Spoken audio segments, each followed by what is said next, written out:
Ladies and gentlemen, listen closely. Not as mere observers, but as witnesses to a moment of reckoning. The scales of justice were called upon, and the gavel fell. Judge Thomas dared to challenge my presidency, declaring, Traoré is in violation, his mandate illegitimate. But his words, meant to strike me down, backfired. Judge Thomas, you sought to sway the world, but instead, you awakened the spirit of Burkina Faso. Did you not see? Your challenge did not echo only in courtrooms. It resounded through every home, every village, every city. You thought you would shake us, but instead, you ignited our resolve. And in your arrogance, you misjudged the man you sought to undermine. When I rose to lead Burkina Faso, it was not for personal glory. It was not ambition that drove me. It was necessity. My people were suffocating under a system designed to crush them. The so-called leaders before me? Puppets. They danced to the tunes of Paris, Washington, and Brussels. They flung open our doors to foreign corporations who came to plunder our gold, strip our land, and leave behind nothing but empty mines and starving villages. Our children died while our uranium lit French cities. Our soil was stolen while our people starved. Should I have stood idle? Should I have waited for a savior who would never come? No. I chose to act. Let me speak plainly. You call me a usurper, a strongman.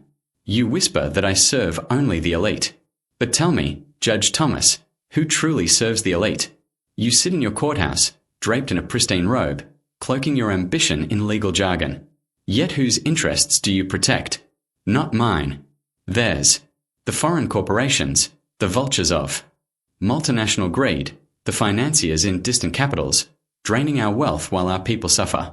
You accuse me of corruption, but for whom? For the lobbyists.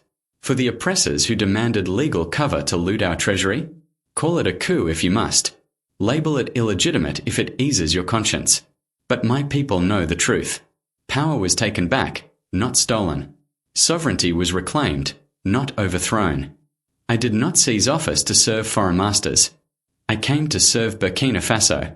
And no court, not in America nor elsewhere, has the right to deny that. When I took power, it was not to dominate, it was to liberate. The blood of our ancestors runs through me. Their memory demands that I defend our soil, our water, our gold, our future.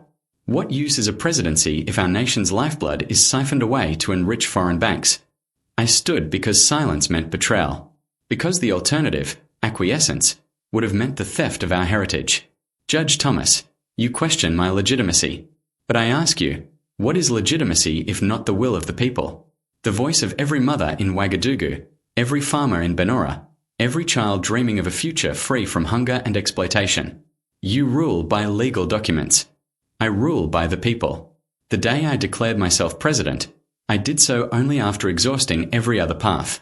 The Constitution failed us. The institutions failed us. The foreign-backed courts turned away. So I acted, not for myself, but for sovereignty.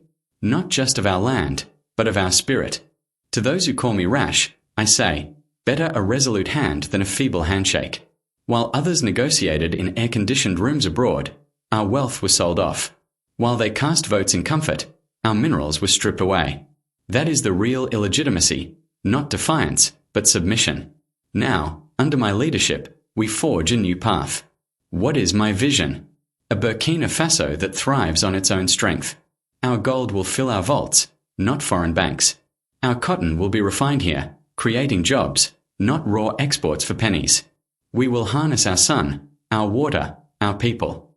We will rise as West Africa's leading economy, not out of pride, but out of duty to restore dignity. Judge Thomas, you brand me a coup-maker, but history will remember you differently. When I took power, this nation was bleeding, drained by debt, strangled by predatory deals, drowning in imported poverty. I did not usurp power. I reclaimed what was always ours. You ask why I chose to rule, as if ambition drove me. You are wrong. I did not step forward for power. I stepped forward because silence was complicity. While we debated procedure, our nation was gutted. Our wealth stolen in daylight. Our people left to rot in the land their ancestors died defending. I chose to rule because the looting would not stop itself. Understand this. The predators were already inside. The IMF, the World Bank, The offshore financiers. The corporations. They came not with tanks, but with contracts. Not with guns, but with poison jargon. They called it globalization. They called it development. But what did their deals leave us? Dust. Pollution. Empty promises. Were we to applaud and call it progress? No. I chose to rule because past leaders bowed too often. They traded sovereignty for crumbs. They flew to Paris, to Brussels, to Washington, begging for loans with chains attached. And when the money came, it built nothing. It owned nothing. On paper, the numbers looked good. Growth, investment, stability. But what did they hide? Hunger, joblessness, schools without roofs, hospitals without medicine, mothers dying in childbirth, a generation fleeing in desperation. That is the truth their reports never printed. So I chose to rule, not for a palace, but because I could no longer stomach the betrayal. I could not look at our elders, who fought for independence, and tell them we were still colonized, just under a new name. Economic slavery, Judge Thomas, that is what you defend. You call my presidency illegal, but was it ever legal to sell a nation's future for a seat at the table of thieves? I did not rise to be polite. I rose because we were being robbed, and the thieves wore smiles. They measured our silence. They watched as we complied. They saw how our leaders hesitated to speak too loudly. They warned us, don't nationalize, don't regulate, don't speak of sovereignty, it's outdated. I say, if sovereignty is outdated, then what are we but tenants in our own land? So yes, I chose to rule. I chose to shatter the silence of servitude. I chose to stand where others knelt, because inaction is betrayal. Silence in the face of theft is complicity. They will say I broke the rules. But I ask, who wrote those rules? Who enforces them? When the law becomes a shield for thieves, breaking it is not a crime, it is duty. This was never about power. It was about reclaiming a stolen destiny. Our gold is ours. Our uranium is ours. Our land is ours. Not for foreign shareholders. Not for European boardrooms. Not for agro-tycoons with crooked contracts. The international order was never neutral. It was built to favor those who already have everything.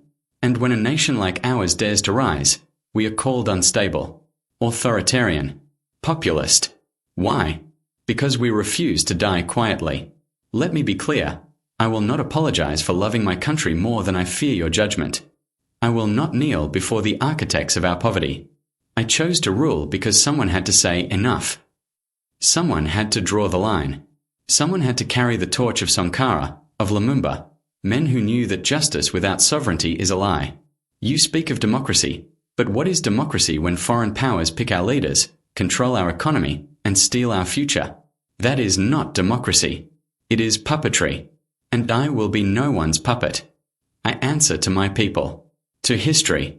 I chose to rule because I saw what happens when we wait for salvation. Nothing. Empty promises. Decades of delay. Treaties that betrayed us. Reforms that led nowhere. So I said, if not now, when? If not us, who? Judge Thomas, to you and the world, I make no apologies. I do not retreat. I do not doubt this path. It is not easy, but it is right. And as long as I breathe, I will stand for Burkina Faso, for our dignity, for our independence, not in words, but in action. That is why I chose to rule.